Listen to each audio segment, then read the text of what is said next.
Naon ra gyud di. Mo ni Sir Ruben ang ready for distribution. Kaya tanan. Ako pa. Pila ni ka boxer? Ako pa do ka. Yeah, okay.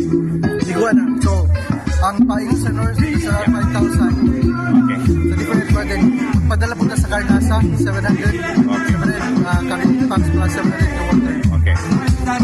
Anyway. Ani Sir Ruben, any instruction from Gov or ninyo sa Capitol sa mga tao nga gusto nga mari karon para pag-repack? Oh, daghang salamat sa inyong pagtabang, pero karon ang buhaton nato kay mag-close ang warehouse na by around 12 noon. So last final packing na lang ta, pero kung kabantay ka loading na lang gyud ta. Okay.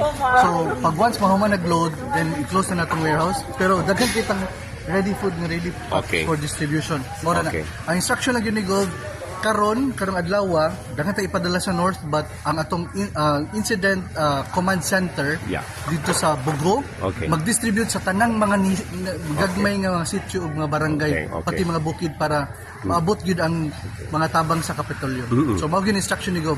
Dapat tanang lugar sa bukid nga wala pa maabot, pati katong tanang ni contact sa mong page, maningkamot mi nga padalaan mo tanan. Halimbawa, ganapon mo dawat og relief packs. As long as identified mo, pwede po nyo kuhaon sa mong incident command center dito sa Bugo.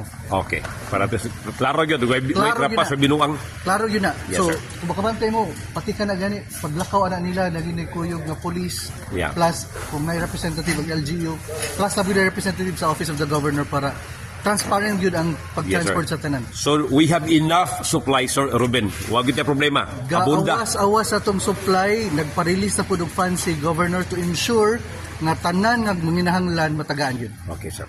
Thank you, sir. Good morning. Okay. Good morning.